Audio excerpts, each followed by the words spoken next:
Hello and welcome back to the channel. Today we're going to have our first look over the new Chaos Knights Codex that's up for pre-order this weekend, with a later video looking at a more in-depth analysis once the points and the datasheets for the Forge World units like the Lancer are released.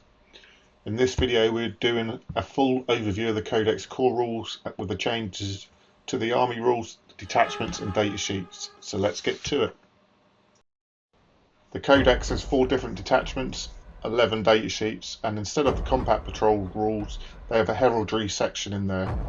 They have released the combat patrol rules in White Dwarf 509 that they've also got available for download on the Warhammer community download page, which consists of fielding a pair of war dogs, and hopefully will be added to the Warhammer app.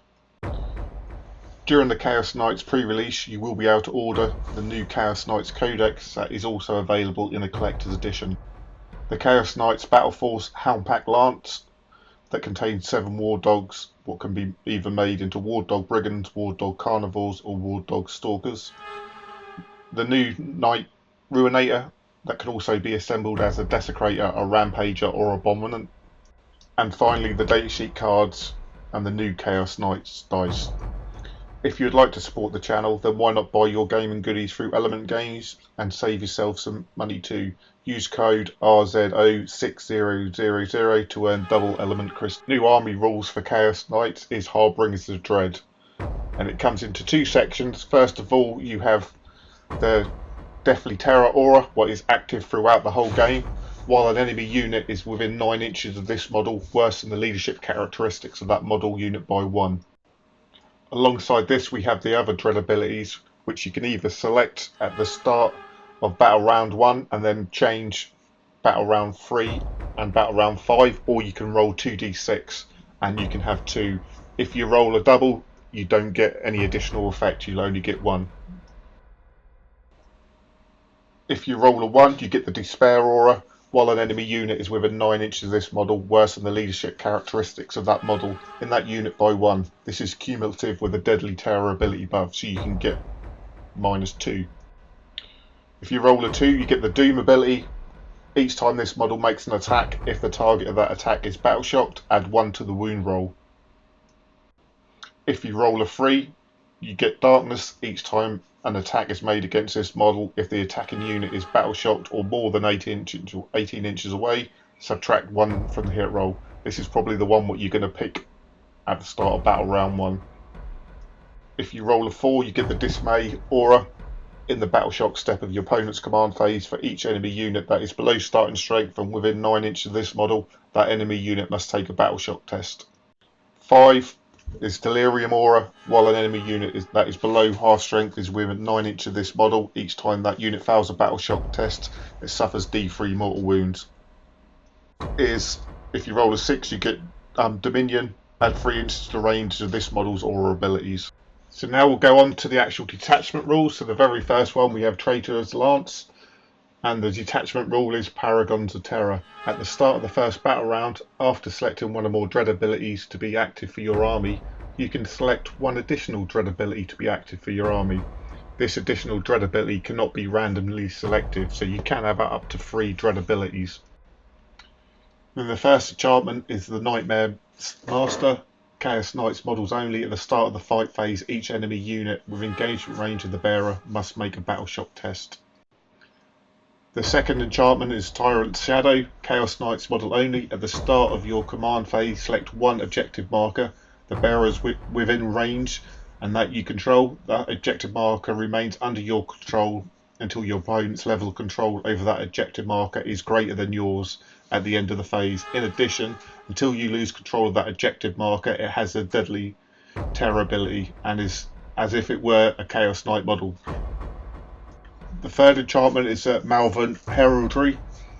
Chaos Knight model only. Each time you roll a dice to randomly select which dread ability are active for your army. If the bearer is on the battlefield, you can re-roll 1 or both of the results. The last one, the Veil of Magerand Guard.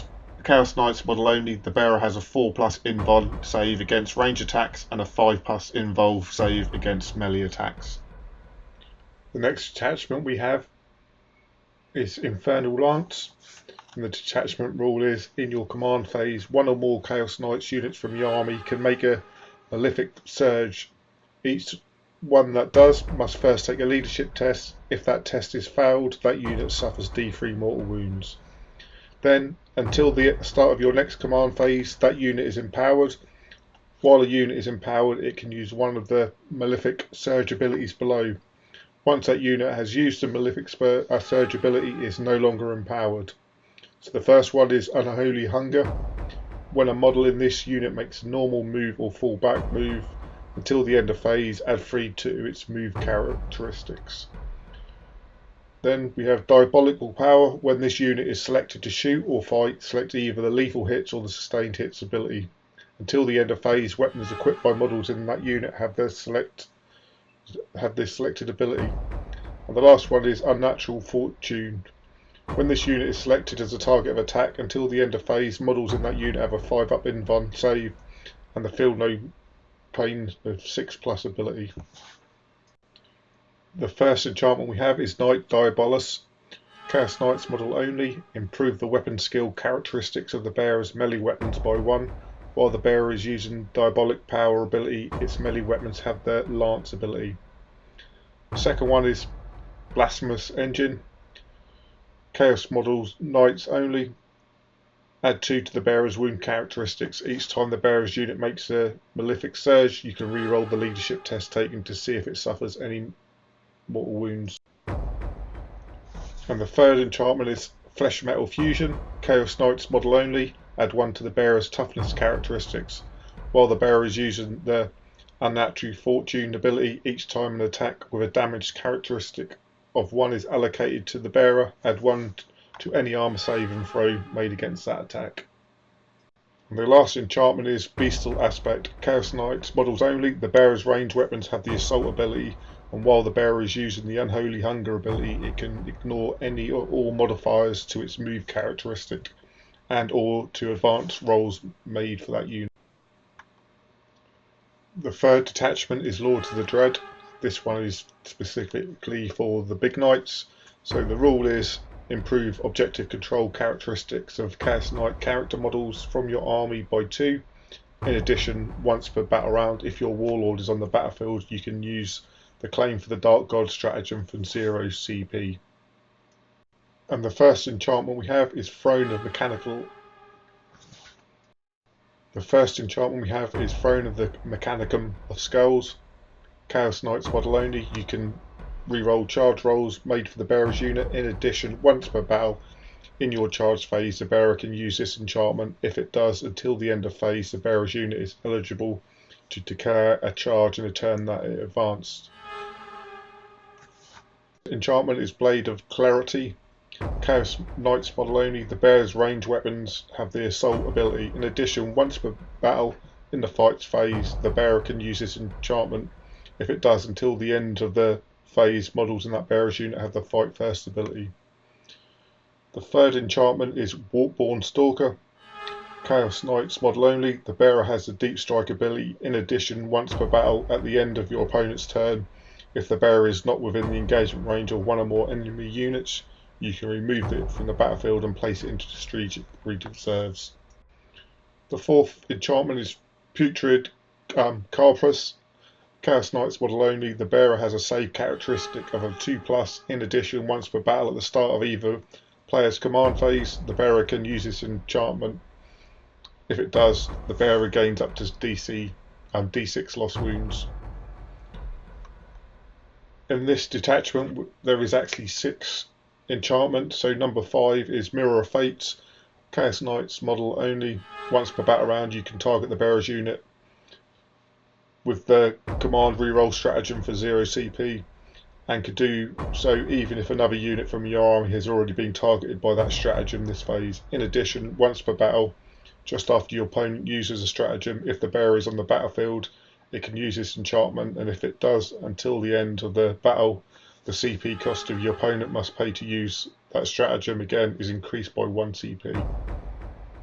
And the last enchantment is Blessings of the Dark Master.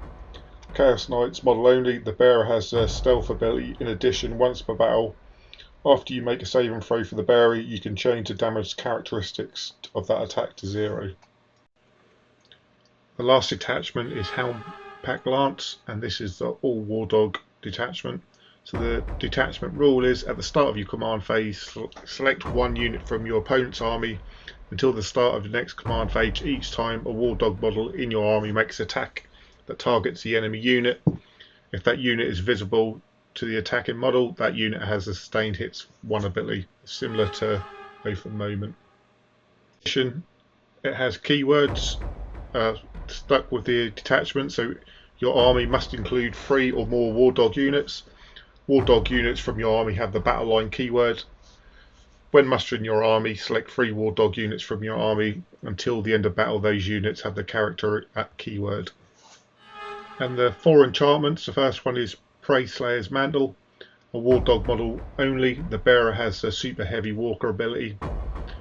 The second one is Final Howl Aura, War Dog model only, while a friendly War Dog model is within 6 of the bearer. Each time that model makes an attack, reroll a wound roll of 1. The third one is Lupin Predator, War Dog model only. The bearer's ranged weapons have the assault ability. And last but not least, Penelope of the Chaos Knights, War Dog model only. Each time an attack targets the bearers, worsen the armor penetration characteristics of that attack by 1.